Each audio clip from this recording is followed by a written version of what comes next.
What could you have done any different to stop a narcissistically abusive person or people from abusing you? People that you loved, people that you cared for, people that you trusted, people that you hoped in. What could you have done any differently? How many of you have wondered this question? I know I have. What's worse is you may want to find out from them, from the abusers. What could you have done differently? Now, listen, I'm going to give you a harsh, straightforward comparison right now. Trying to find out from an abuser what you could have done differently to stop the narcissistic abuse, to stop their rage, it's kind of like going up to Hitler or Nazi Germany and saying, hey, what could the European Jews, what could they have done differently to stop you from trying to kill them all? Now, some of you right now might be saying, Kevin, that's a harsh comparison. You shouldn't be using this comparison. No. You need to hear this because it's absolutely true. You see, narcissistically abusive people in this life share a lot of the same principles as genocidal maniacs. Narcissistically abusive people, in a way, are genocidal maniacs, just many of them don't have the power or authority to get away with what they really want to get away with. But let's talk about the principles that govern genocidal maniacs so that you can understand that these are the same principles that govern narcissistically abusive people. The first governing principle is that of stereotyping. You see, Nazi Germany stereotyped the European Jewish people. Just like the narcissistic people you deal with, either your family members or somebody you brought in intimately or your coworkers, they've stereotyped you. They stereotype you based on your fashion, based on what you do for a living, based on the type of music that you listen to, based on your values, based on your morals. They stereotyped you. This is where it all begins, is the stereotyping. They don't really get to know you, nor do they care about getting to know you or understanding you. They stereotype you. All right? It's not about you as an individual. It's not about who you are, how much love you have to give. It's about stereotyping you. That's the first governing principle of narcissists. It's the first governing principle of genocidal maniacs. All right? The second governing principle then is that of creating space. You see, once they stereotype you, then it's about, well, I've got to create space between me and this thing that I've stereotyped. This is the mindset of a narcissistic person. Creating space means they either submit into the situation or they're eradicated. So it goes from stereotyping to creating space. Now, what's interesting about this is many of you might be saying, yeah, but Kevin, it's my family. Or you might be saying, yeah, but Kevin, I gave my body to this person. I made love to this person. This person made love to me in an intimate setting. Listen, let me tell you, 100%, a narcissistically abusive person never made love to you or with you. They may have objectified you. They may have used your body for their own experimentation, their own sexual gratification, but it had nothing to do with love. Not ever. Listen, I'm 100% certain that even Nazi Germans used the bodies of Jewish women for their own experimentation, their own sexual gratification. But as we all know, it had nothing to do with love, had nothing to do with caring about them. It was simply objectifying them for their experimentation.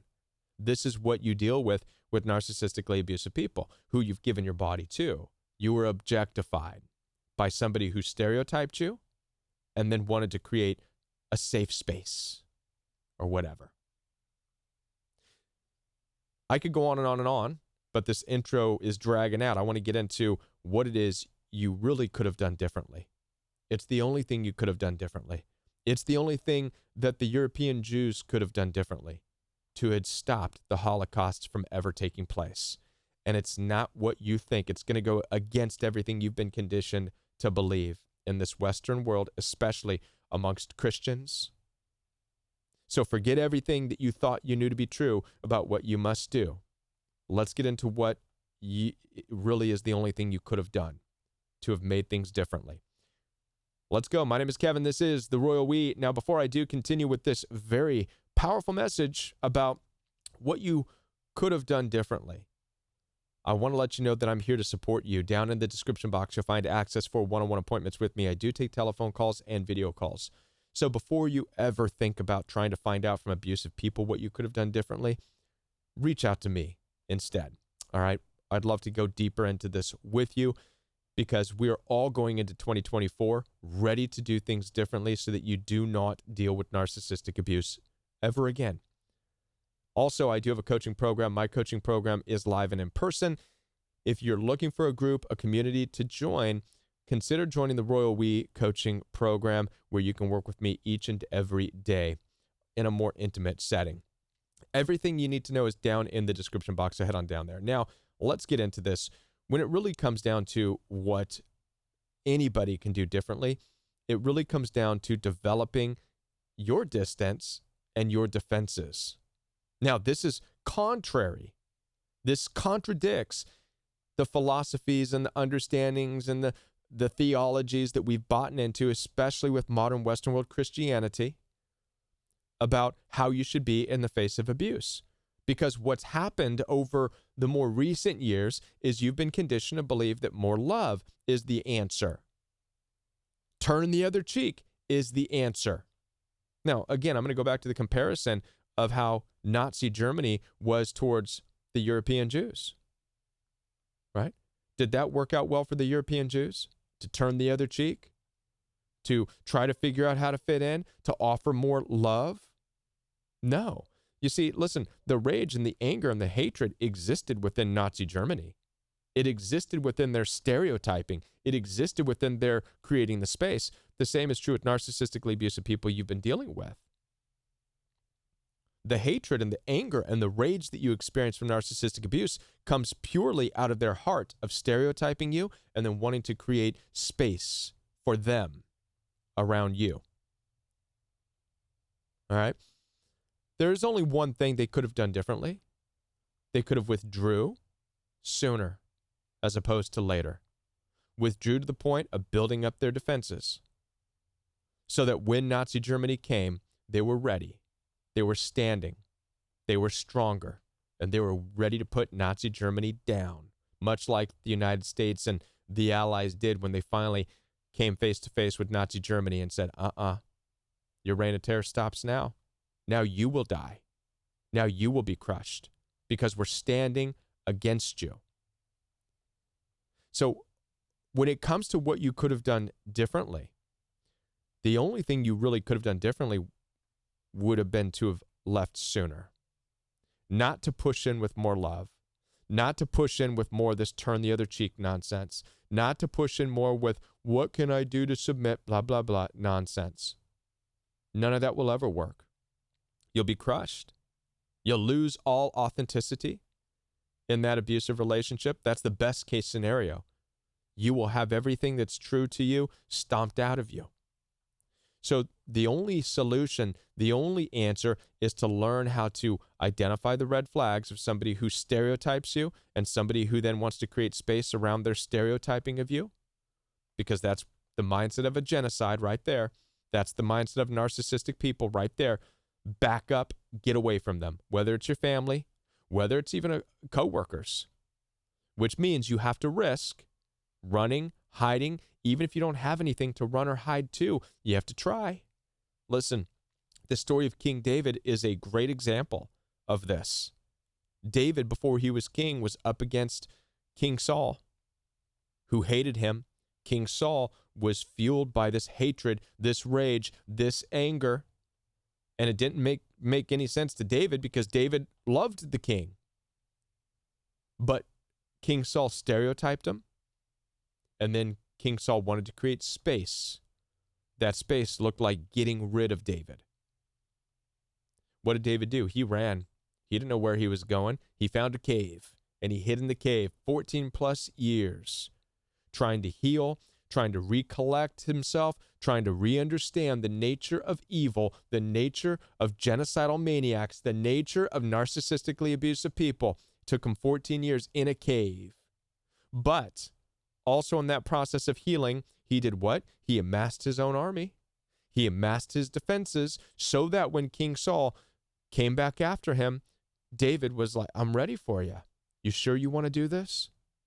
Now, because David was an honorable man, he vowed not to really cause any harm to King Saul. See, it's not about causing harm to the narcissistically abusive people. It's about getting out, getting to a place in life where you can stand on your own 2 feet and face them and say, you sure you want to keep coming? You're going to lose at this point. So the only thing that you could have done differently was to leave sooner. Narcissistic abuse, I've said this time and time again, it's the result of being with people you have no business being with, doing things you have no business doing, going places you have no business going. Oftentimes, this is a result of the conditional beliefs that you've bought into. Turn the other cheek, be more loving, be more kind, be more giving, yada, yada, nonsense, nonsense. And as a result, you think that this is a way to stop narcissistic abuse. You've been told that this is a way to stop genocidal maniacs, when the only truth is that no. The moment you see red flags, the moment you see somebody stereotyping you, the moment you see somebody trying to eliminate you from a certain amount of space, say, okay, I get it, I'm gone, and leave. Leave them to their space. Leave these people to their stereotyping ways. Leave. Create as much distance as you possibly can between you and them. They're all about space. That's part of narcissist mentality. That's the principle that governs them. So give them that space. If they think that you and your values are intruding on their space, say, fine, I'm out of your space. That's what no contact is all about. It's about giving them that space. And sometimes you might be saying, but Kevin, why then do they want me to keep coming around? Well, because to a genocidal maniac or to narcissistically abusive people, oftentimes it's not about how far away you get. The fact that you are still alive in their twisted, evil mindset puts you in their space. So it really does come down to you being able to get far enough away to where they can't reach you, to be in a place of hiding to where they can't get to you. But when you're in this place, build up your defenses, build your walls. Not so that you can go back after them and take them down, but so that when they do come around you, they now realize that they're not up against something that they can easily put down. Narcissistically abusive people, as well as all genocidal maniacs, their run will end. Germany was eventually squashed. By the time the defenses built faced them, Nazi Germany lost. It ceases to exist. But it still exists. It still does exist today in spirit. It's the principles that govern it. That spirit of the genocidal maniacs, of Hitler, of the Nazis, it exists through narcissists. It's the same thing. Again, I can't say this enough. They operate with the same sick mindset. Stereotyping and then creating space. Stereotype, eradicate. That's what you're up against. So the twist in your mentality needs to be, it's not about how much love you can offer to make them change their mind. It's impossible. The evil exists within the genocidal maniacs. The evil exists in the mindset of narcissistic people. Stereotype, space, that's their evil. You have to accept that turning the other cheek does nothing towards that. It doesn't change that. You have to accept that loving them more does not change that. You have to accept the reality that they can objectify you and use you, but still hate you and want you destroyed. From this place, your option, and the only thing you can do, is get out as soon as you possibly can. Run and hide as fast as you can, long enough to build up your defenses. Then before you know it, they can't touch you. They're ineffective because they're up against too many. This is a very harsh comparison. I understand that, but it's true. You need to understand this too. Stop trying to show these people love. Stop.